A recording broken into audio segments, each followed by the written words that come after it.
Good afternoon all of you. आज के paper यानी कि डीएलएड सेकंड सेमेस्टर 2020 आज 6 नवंबर का जो पेपर हुआ है, मैथ का पेपर हुआ है, ठीक है। इस पेपर के बारे में आज हम इस पूरे पेपर का सलूशन करने जा रहे हैं, ठीक। पेपर बहुत ही ईजी था, यानी कि पेपर का पैटर्न जो था काफ़ी ईजी था और बहुत सारे क्वेश्चन ऐसे हैं जो एज इट इज़ सेम ऐसे ही रिपीट कर दिए गए हैं, मतलब कि जो क्वेश्चन है, ठीक, वो क्वेश्चन को रिपीट किया गया है। अब हम देखते हैं पेपर क्या था और उस सॉल्यूशन को देखते हैं। Let's see.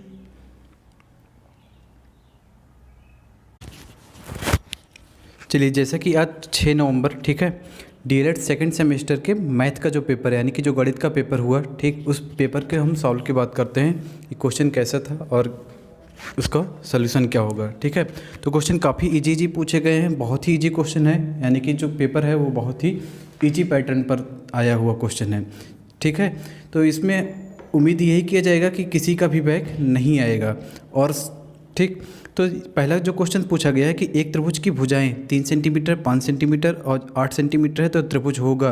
तो देखिए ऑप्शन बहुत ही ईजी है, यानी कि समकोण त्रिभुज, ठीक, अधिक कोण त्रिभुज, विषमबाहु त्रिभुज। तो क्या हो जाएगा, यानी कि तीसरा ऑप्शन विषमबाहु त्रिभुज। निम्नलिखित संख्याओं में से प्राकृतिक संख्या पूछ रखा है, पाई दे रखा, सॉरी √2 दे रखा है, 3.5 दे रखा है, 0 दे रखा है। तो प्राकृतिक संख्याएं क्या होती हैं, नेचुरल नंबर क्या होता है, ठीक है, यानी कि काउंटिंग जो नंबर होते हैं, ठीक है, उस काउंटिंग नंबर को हम क्या बोलते हैं, प्राकृतिक संख्या बोलते हैं। तो 2 क्या हो जाएगा, प्राकृतिक संख्या हो जाएगा। फिर तीसरा क्वेश्चन है कि निम्नलिखित में से कौन सी परिमेय संख्या नहीं है। ये पूछ रहा है कि परिमेय संख्या कौन सी नहीं है। तो 22/7 यानी कि जो P/Q के रूप में लिखा जाता है, वेयर Q = नॉट 0, वो क्या होती है, परिमेय संख्या होती है। लेकिन ये पूछ रहा है कि कौन सा नहीं है, तो पाई क्या होगा, ये नहीं होगा। आगे पूछ रखा है निम्नलिखित में सर्वसमीका क्या है।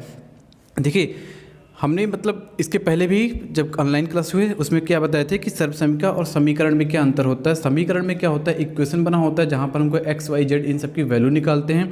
और सर्वसमीका क्या होती है कि LHS और RHS दोनों क्या होते हैं, बराबर होते हैं। तो इसमें अगर हम देखें तो क्या होगा, ऑप्शन नंबर सेकेंड, ठीक, यानी कि 2 का अगर मल्टीप्लाई करें तो ये भी 2x + 2 हो जाएगा। और उस तरफ यानी कि जो दे रखा है वो भी 2x + 2, यानी कि ऑप्शन क्या हो जाएगा हमारा, क्वेश्चन नंबर 4 का सेकेंड सही हो जाएगा, ठीक है। आगे दे रखा है क्वेश्चन नंबर 5 कि 3x⁻² = 81। तो देखिए 3x⁻+2 = कितना दे रखा है, 81। तो 81 को भी हम 3 के पावर के रूप में चेंज करेंगे तो ये हो जाएगा 3x⁻², ठीक है, x⁻² = 3 के पावर कितना लिख सकते हैं, 4, ठीक। यानी कि जब भी बेस बराबर होता है तो उनके पावर को भी हम कंपेरिजन कर सकते हैं, बराबर कर सकते हैं। तो ये कितना हो जाएगा, x + 2 = 4, देन x = कितना मिल जाएगा, 2, यानी कि x की वैल्यू कितनी मिल जाएगी, 2। अब देखिए अगर x की वैल्यू हमको 2 मिल गई तो 3 की पावर 4, ठीक, वैसे सॉरी ये x की मान ही पूछ रखा है तो x बराबर कितना मिल गया, 2। तो ये हमारा पहला ऑप्शन सही हो जाएगा, ओके। चलिए अब नेक्स्ट हम आगे के क्वेश्चन की बात करते हैं कि अगला क्वेश्चन क्या था हमारा, ठीक है। देखिए अगला क्वेश्चन जो अगर हम देखें तो यहाँ पर क्या करना है, हल करना है, यानी कि x² - 7x + 6 = 0 को हल कीजिए, मतलब इसका गुणनखंड करना है। तो देखिए बहुत ही इजी है, ये क्या है, x² - 7x + 6 = 0। इसको हम क्या लिखेंगे, x² - 6x, उसके बाद -x + 6, इन दोनों में कॉमन क्या होगा, x² - 6x, यानी कि x को हम कॉमन कर सकते हैं तो क्या बचेगा, x - 6 बच जाएगा, ठीक है। इसमें कॉमन हम क्या निकाल सकते हैं, -1, तो क्या बच जाएगा, x - 6, ये भी बच जाएगा। दोनों में कॉमन हमको क्या मिल जाएगा, x - 6 और x - 1। तो हमारा आंसर क्या हो जाएगा, x - 6 और x - 1, ये हमारा आंसर हो जाएगा, ठीक है। अगले की बात करते हैं, क्या लिखा हुआ है कि 5 पुस्तक का मूल्य 7 पुस्तक के मूल्य से 14 रुपये कम है, एक पुस्तक का मूल्य ज्ञात कीजिए। अच्छा क्वेश्चन है और काफ़ी इजी क्वेश्चन है, ठीक है। तो सबसे पहले अगर हम माने कि एक पुस्तक का, यानी कि ठीक है, मान लेते हैं कि लेट प्राइस ऑफ 1 बुक कितना हो गया, यानी कि एक पुस्तक का अगर मूल्य माने x तो 5 का कितना हो जाएगा, 5x हो जाएगा, और 7 की कितनी हो जाएगी, यानी कि 7 बुक की कितनी हो जाएगी, 7x हो जाएगा, ठीक है। अब देखिए क्वेश्चन जो कह रहा है कि 5 पुस्तकों का मूल्य जो है, यानी कि 5x ये है 5 पुस्तकों का मूल्य, बराबर ये क्या है, 7 पुस्तक के मूल्य से 14 रुपये कम है। तो 7 पुस्तक का मूल्य कितना है, ठीक, इससे 14 रुपये कम, ये हो गया, ठीक है। अब इसको हमको क्या करना है, सॉल्व करना है। तो 5 को उस तरफ भेजेंगे, 14 को इधर, यानी कि ये हो जाएगा 14 पॉजिटिव में, और ये हो जाएगा 7x - 5x, तो 7x माइनस 5x कितना होता है 2x, और ये कितना हो गया 14, ठीक है। तो ये 2 1 जा 2 और 2 से 1 जा 14, यानी कि x बराबर कितना आ जाएगा, x बराबर कितना मिल जाएगा 7, और x बराबर हमने क्या मान रखा था कि पुस्तकों का मूल्य मान रखा था, यानी कि एक पुस्तक का मूल्य x मान रखे थे, तो एक पुस्तक का मूल्य कितना हो गया 7 रुपये हो गया, ठीक। चलिए नेक्स्ट क्वेश्चन की अब बात करते हैं। आगे हम अगले क्वेश्चन की बात करते हैं। देखिए यह क्वेश्चन काफ़ी बार बताया गया कि बहुत ही इंपॉर्टेंट होता है और सेम क्वेश्चन पूछा गया है, मतलब क्वेश्चन को एकदम रिपीट कर दिया गया है, ठीक है। क्या पूछा है कि a प्लस 1/a=3, तो a² प्लस 1/a² का मान निकालना है। तो क्या करेंगे, सबसे पहले हम a प्लस 1/a का होल स्क्वायर इक्वल टू, तो क्या होता है a² plus 1/a² plus 2ab करेंगे, यानी कि a पूरा कैंसिल हो जाएगा, बचेगा कितना 2। a प्लस 1/a की वैल्यू कितनी है 3 का स्क्वायर करेंगे 9, और ये कितना हो गया a² प्लस 1/a² प्लस 2, ठीक है। हमको इसी को निकालना है, इसको निकालना है, तो इसको अपनी पोजीशन पर रहने देंगे और इस 2 को इस तरफ भेजेंगे, तो 9 - 2 कितना हो जाएगा 7, यानी कि आंसर कितना हमको मिल जाएगा 7। ये हमारा जो आंसर होगा वो कितना हो जाएगा 7, ठीक। चलिए अगले क्वेश्चन नंबर 9 की बात करते हैं। देखिए क्वेश्चन नंबर 9, ये जो हमने यूट्यूब में हमारा जो वीडियो पड़ा हुआ है LHS और RHS, सेम वहाँ पर मतलब इसी क्वेश्चन को किए और वही क्वेश्चन सीधे सीधे यहाँ पर पूछा गया है, मतलब कोई भी चेंजिंग नहीं। एक बगीचे में 2025 पौधे लगे हुए हैं, प्रत्येक पंक्ति में उतने ही पौधे लगे हैं जितने बगीचे के कुल पंक्तियों में हैं, यानी कि पौधों की संख्या अगर x है तो पंक्तियों की संख्या कितनी है x, यानी कि x² बराबर कितना 2025, ठीक यही तो हुआ। अगर पंक्तियों की संख्या x है तो पौधों की संख्या भी x, ठीक है, यानी कि x × x बराबर x², मतलब कि अगर हम लैंग्वेज में लिखें माना पौधों की संख्या x तो पंक्तियों की संख्या भी x, then x × x = x² = 2025, ये मिल गया। अब बताइए x का मान निकालना है। अगर x का मान का मतलब ये होगा कि x = कितना हो जाएगा, इसका हमको क्या करना है वर्गमूल निकालना है, ठीक है। तो ये किसका वर्गमूल होता है, यानी कि x = कितना, ये हम वर्गमूल निकाल लेंगे, कितना मिल जाएगा 45, यानी कि आंसर कितना आ जाएगा 45, ठीक। बहुत ही इजी क्वेश्चन ये भी था। चलिए अगले क्वेश्चन की बात करते हैं। देखिए नेक्स्ट क्वेश्चन है कि एक पुस्तक का मूल्य 5x² + 2x + 1 है, इसी प्रकार 2x + 5 पुस्तकों का मूल्य क्या होगा। मतलब कि अगर एक पुस्तक का इतना है तो 2x + 5 पुस्तक का मूल्य क्या होगा। क्या करना था, मल्टीप्लाई करना था, ठीक है। देखिए हम यहाँ पर क्या दे रखा हुआ है, इसको लेते हैं, क्या है कि 5x² + 2x + 1, इसमें हमको किसका मल्टीप्लाई कर देना है, मल्टीप्लाई कर देना है हमको 2x + 5 का। देखिए सबसे पहले हम 2x का एक एक करके मल्टीप्लाई करेंगे, 2x का 5x² के साथ मल्टीप्लाई करेंगे तो कितना हो जाएगा 10x³, ठीक है, क्योंकि ये x² यहाँ पर x यानी कि x³। फिर 2x का 2x के साथ मल्टीप्लाई करेंगे तो हो जाएगा 4x²। इसके बाद 2x का 1 के साथ मल्टीप्लाई करेंगे तो कितना हो जाएगा 2x। फिर प्लस 5 का 5x² के साथ मल्टीप्लाई करेंगे तो कितना हो जाएगा 25x²। 5 का 2 के साथ मल्टीप्लाई करेंगे तो 5 2 जा कितना मिल जाएगा प्लस 10x, ओके। फिर 5 का 1 के साथ मल्टीप्लाई होगा तो +5 हो जाएगा, +5 हो जाएगा, ठीक है। यहाँ तक कोई दिक्कत नहीं होगी, ठीक। अब आगे चलते हैं। देखिए यहाँ पर क्यूब दे रखा है, क्यूब और आगे कहीं पर नहीं है, तो ये हो जाएगा 10x³ मिल गया, ठीक है।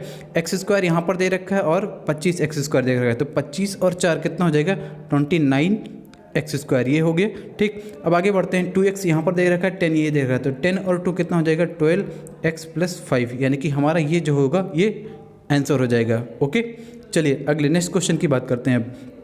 तो अगला क्वेश्चन हम अगर देखें तो अगला क्वेश्चन जो दे रखा है ये भी गुणनखंड, ठीक है। ऑनलाइन क्लास में सेम यही क्वेश्चन कराए थे और वही सेम क्वेश्चन पूछा गया है, ठीक है। देखिए x⁴ क्या है, x⁴, ये क्वेश्चन देखिएगा, x⁴ - xy⁴। अगर हम देखें तो दोनों में कॉमन क्या होगा, xy को अगर हम कॉमन कर दें तो अंदर क्या बचेगा x³ - y³, ये अंदर हमारे पास बचेगा। और हमको पता है कि a³ - b³ का फार्मूला होता है, ठीक। a³ - b³ का फार्मूला होता है, फार्मूला क्या होता है a - b, एक ब्रैकेट में, दूसरे ब्रैकेट में a² + b² + ab, ये फार्मूला होता है, ठीक है।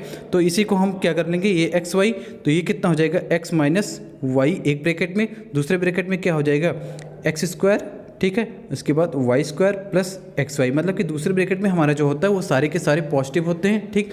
तो ये हमारा क्या हो जाएगा आंसर हो जाएगा, ठीक है। ये भी बहुत ही इजी क्वेश्चन, ठीक है। चलिए आगे नेक्स्ट क्वेश्चन की बात करते हैं। क्वेश्चन नंबर 13, ये क्वेश्चन जो है कई सारे क्वेश्चन इस बेस पे हमने कराया था जब हमने क्लास कराए थे, ठीक। अब यहाँ पर थोड़ा सा दिमाग क्या लगाना है कि इस क्वेश्चन में क्या लिखा हुआ कि एक वर्गाकार मैदान की एक भुजा 28 मीटर है। एक वर्गाकार मैदान है, अगर वर्गाकार मैदान है तो यानी कि सारी भुजाएं कितनी हो जाएंगी, 28 हो जाएंगी। ठीक है, ये 28 मीटर, अगर ये 28 मीटर होगा तो ये भी 28, ये भी 28 और ये भी 28। आगे क्या कह रखा है कि यदि मैदान के अंदर चारों ओर 2 मीटर चौड़ा पैदल रास्ता चलने वाला रास्ता छोड़ा जाए, मतलब कि ये वर्गाकार है। ठीक है, ये वर्गाकार मैदान है। ठीक, इसको हम वर्ग थोड़ा सा और अच्छे से बनाते हैं। ठीक है, चलिए ये हो गया,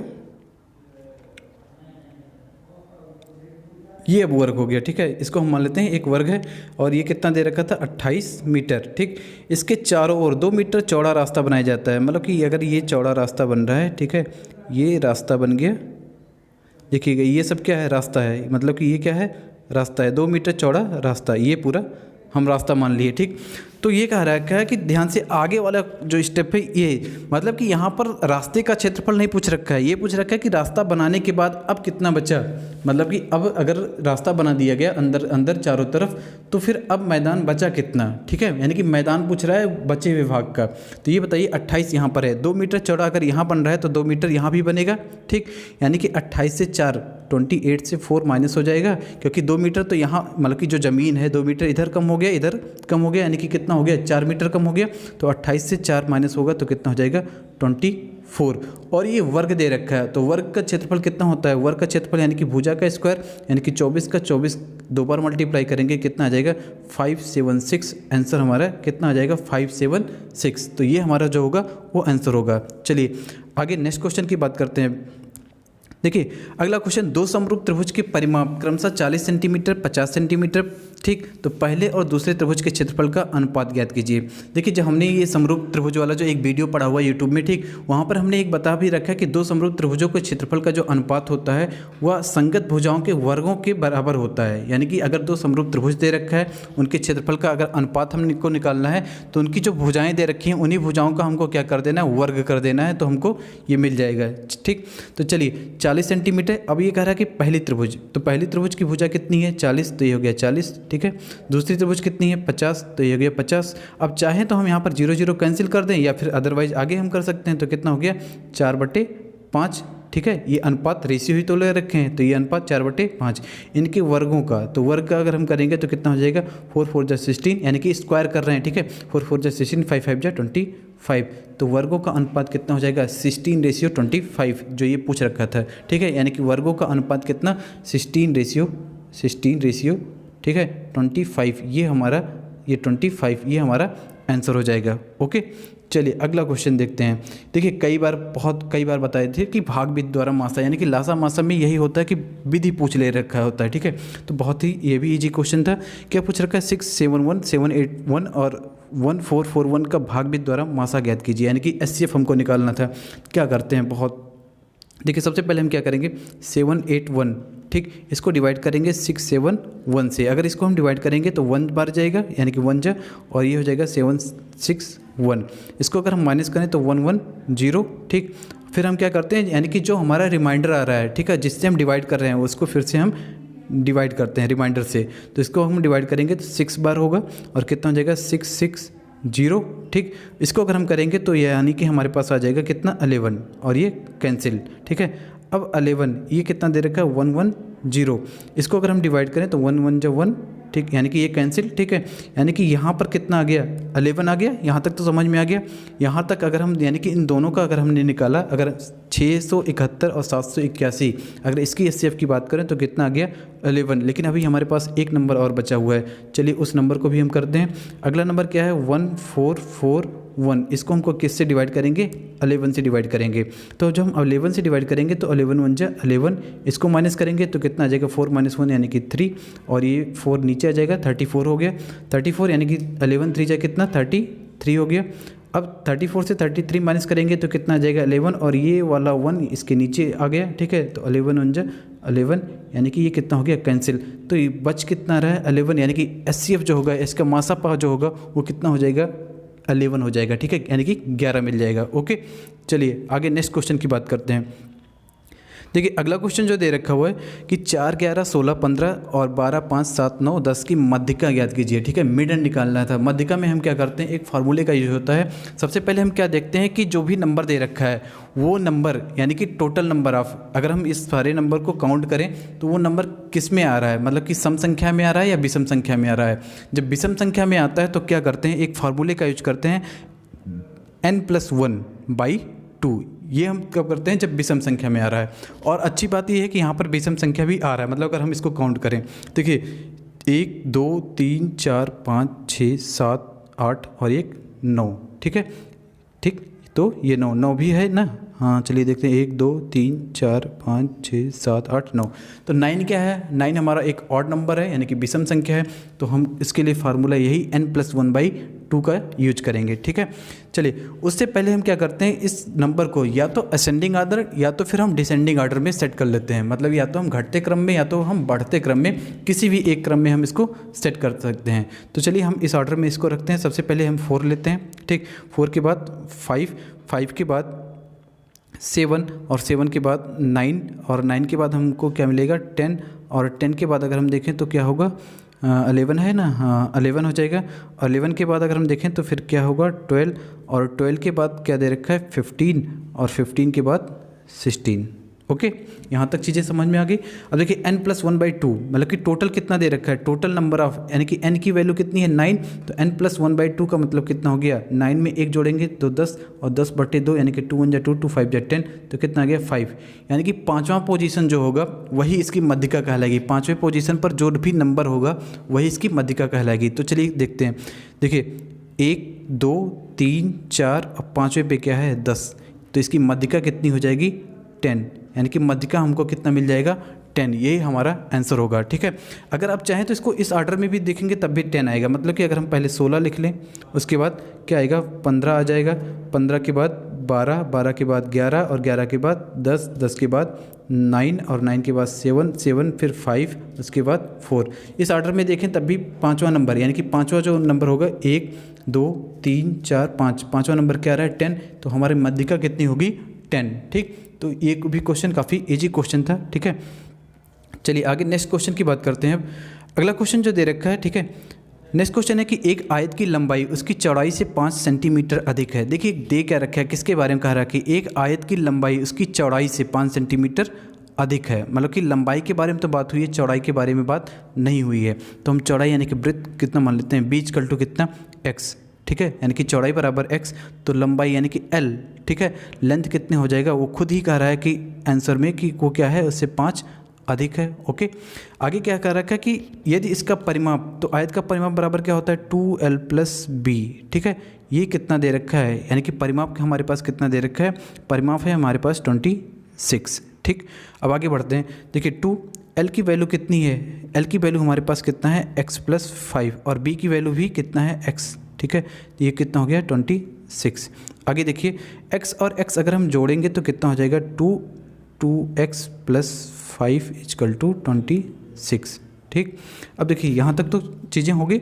अगर हम इसका अंदर मल्टीप्लाई करेंगे तो अंदर मल्टीप्लाई करेंगे तो ये हो जाएगा 4x और ये हो जाएगा 5 × 2 = 10, यानी कि 4x + 10 = 26। देन 4x = 10 को उस तरफ भेजेंगे तो 26 से 10 अगर माइनस करते हैं तो कितना मिल जाएगा 16। ठीक है, यानी कि 4 × 1 = 4, 4 × 4 = 16, यानी कि x बराबर कितना मिल गया 4। तो x हमने क्या मान रखा था कि इसकी जो चौड़ाई वो कितनी है, चौड़ाई बराबर कितना था x, यानी कि चौड़ाई कितना हमको मिल गया 4 सेंटीमीटर। चौड़ाई कितना हमको मिल गया 4 सेंटीमीटर। लंबाई पूछ रखा है तो लंबाई बराबर क्या है x + 5, तो 5 में 4 को ऐड कर देंगे तो कितना हो जाएगा 9 सेंटीमीटर, यानी कि लंबाई हमको कितना मिल जाएगा 9 सेंटीमीटर। ओके, चलिए लास्ट क्वेश्चन और अगले क्वेश्चन की बात करते हैं। देखिए ये क्वेश्चन भी ऑनलाइन क्लास जो भी हुआ था उसके लास्ट यानी कि जब से सबसे लास्ट जो क्लास हुई थी उस क्लास में हमने किया था। ठीक है, इस टाइप के क्वेश्चन बता भी रखे थे, ऐसे क्वेश्चन आ सकते हैं और क्वेश्चन आया हुआ है। ठीक है, तो देखिए क्या दे रखा है कि निम्नलिखित आंकड़ों के लिए 5 का वर्ग अंतराल लेकर बारंबारता सारणी ज्ञात कीजिए। यानी कि बारंबारता सारणी हमको